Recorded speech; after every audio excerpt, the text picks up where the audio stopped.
Well, I always thought Jesus was Melchizedek, but I'm at a Bible study and we're studying the Holy Scriptures, and I'm going to show you what the Scripture says. Okay. Adam was the first Melchizedek, and Okay. Melchizedek means king priest. Okay. Malchi is king, and Zedek is righteousness, or king of righteousness. And it was passed from Adam to Seth.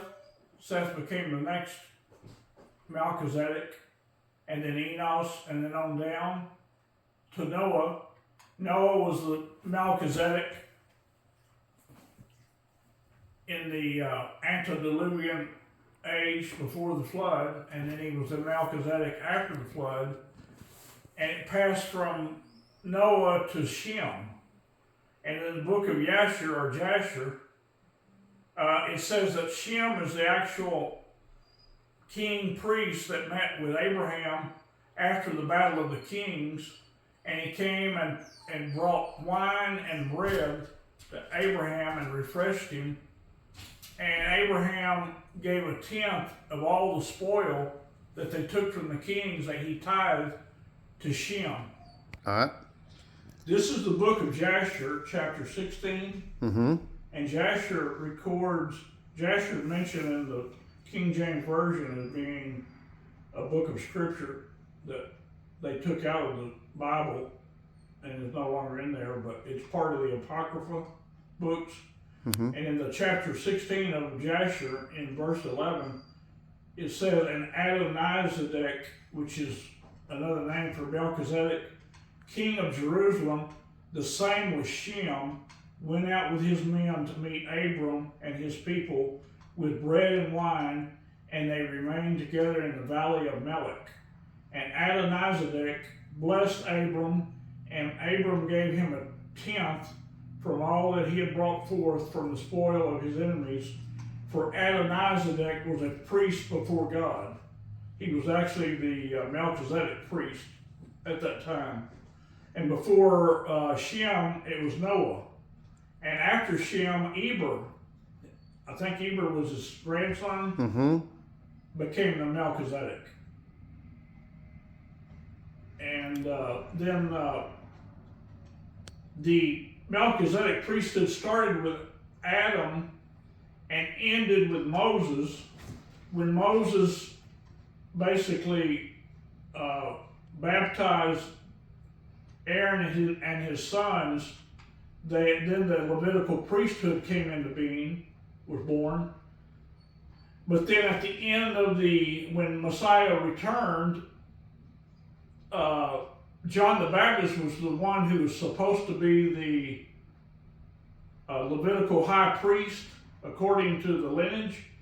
He was the son of Aaron, but they killed John's father, and they bought the priesthood from the Romans. That's why Ananias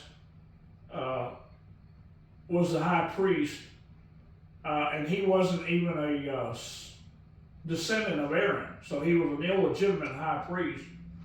So John the Baptist was the legitimate high priest as far as in the eyes of God, and he's the one that baptized Messiah, and in so doing, he was passing the priesthood back to the Melchizedeks, and Messiah has become the Melchizedek high priest who intercedes for us in heaven.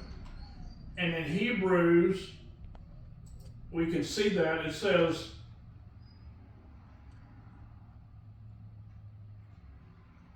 for this Melchizedek, king of Salem, priest of the Most High God, who met Abraham returning from the slaughter of the kings and blessed him, to whom also Abraham gave a tenth part of all, first being by interpretation king of righteousness, and after that also king of Salem, which is king of peace. The priesthood, the orders, without father, without mother, without descent, having neither beginning of days nor end of life, but made like unto the Son of God, abides a priest continually. Starting at Abraham because he had no father or mother. Starting at Adam. Adam, right? Adam. Adam yeah. had no father or Yeah, mother, Adam. and he was the first. That's why it's in the order. Okay. And then in verse 5 of Hebrews, chapter 5, Excuse me. it talks about Messiah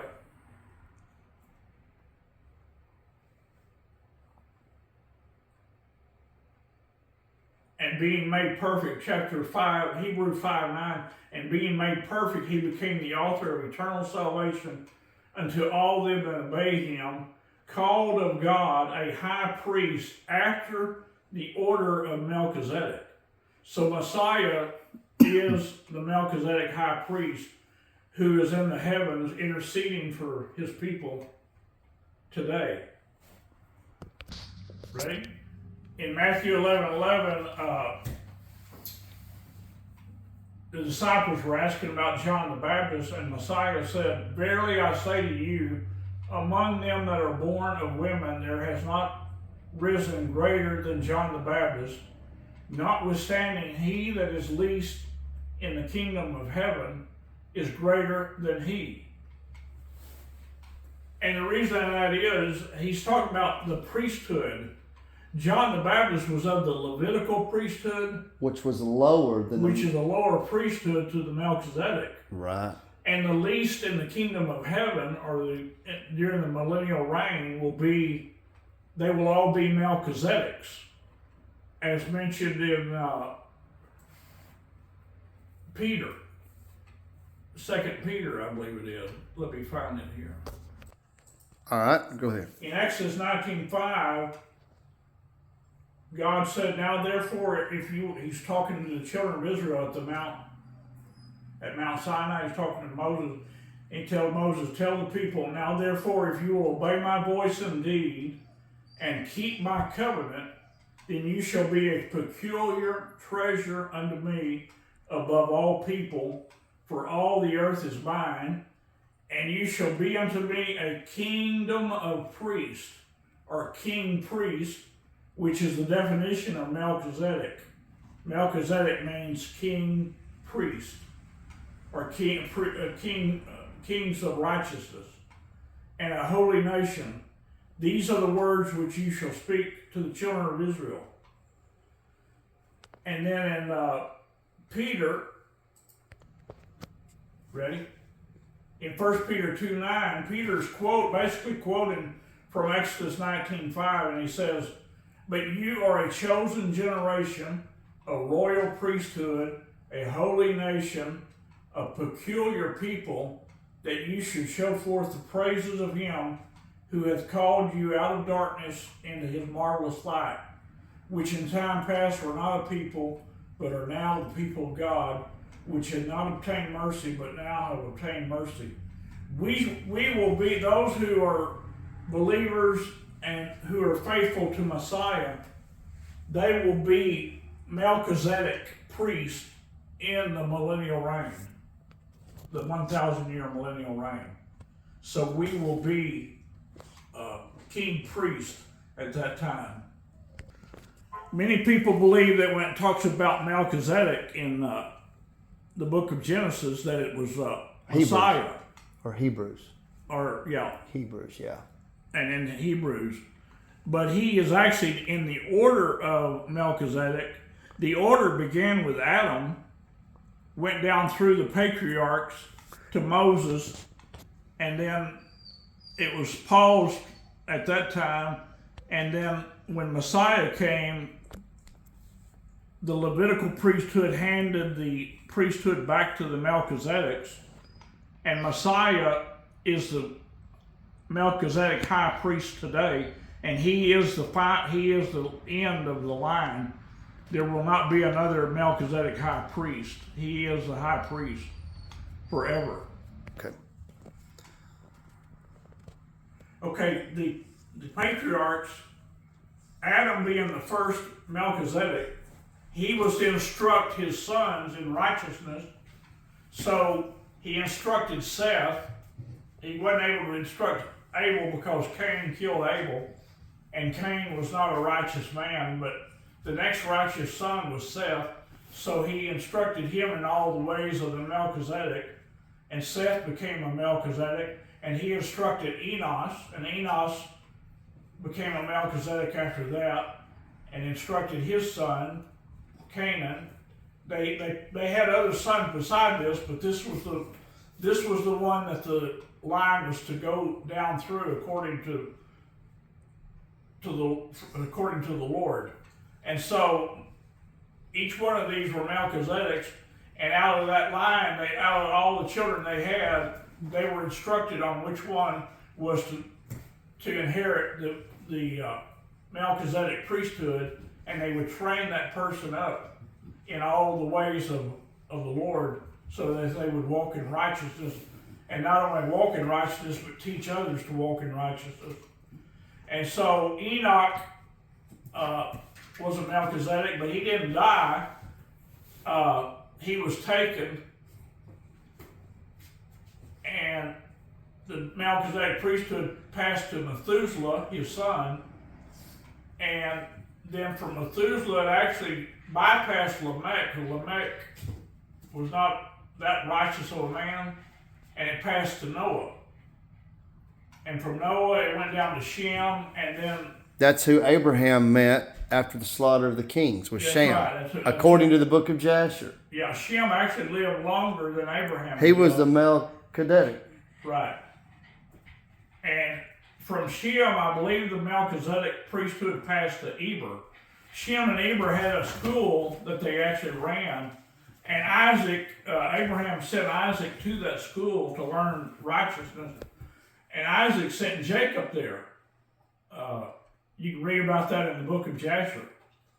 So from there, from Eber, I believe the Melchizedek passed all the way down to Abraham. It bypassed these in between Eber and Abraham, because these guys were not really righteous.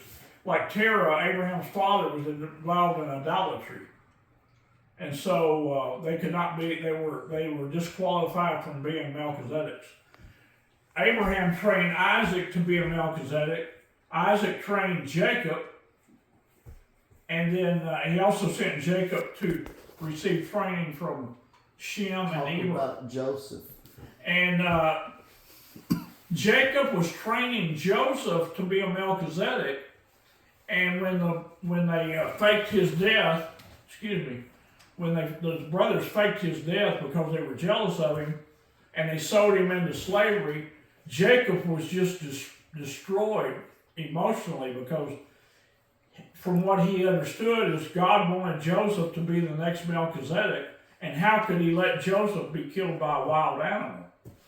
And so there's a scripture, let me find this scripture. Scripture in Genesis 37:3, it says, "Now Israel, who was Jacob, loved Joseph more than all his children, because he was the son of his old age, and he made him a coat of many colors."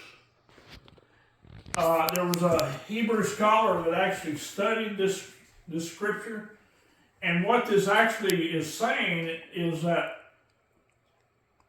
Joseph was one of the ancients, and the ancients being the Melchizedeks. So, in other words, now Israel loved Joseph more than all his children, because Joseph was a son of the ancients, and he made him a coat of many colors. So what about when he said, Jacob I love, but Esau I've hated? You want me to find that scripture? Yeah. 9:13 says, "As it is written, Jacob have I loved, but Esau have I hated." This was actually God choosing who was going to be the righteous line. Even before birth, it said that he hated Esau in the womb, and he loved Jacob. So Jacob became the son of righteousness, the Melchizedek, and from there Jacob was going to pass down. God's the one that chooses who's going to be the next Melchizedek, and Jacob had overlooked all of his sons down to Joseph. Joseph was a younger son, and so God told Jacob that Joseph was to be the next Melchizedek. So train him, and Jacob loved Joseph that he made him a coat of many colors, and that made the brothers jealous, so they sold him into Egypt and said he had been killed by a wild animal. So would King David have been a Melchizedek, maybe? Very possibly, because he was a king, which means Melchi. Melchi means king, and he was righteous.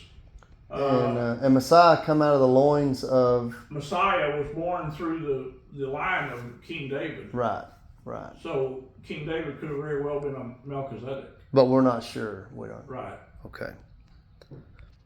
So I was wrong about Hebrews. I thought that it was Jesus. It said one like unto the Son of Man. I thought Melchizedek would have been Jesus, but I was wrong on that.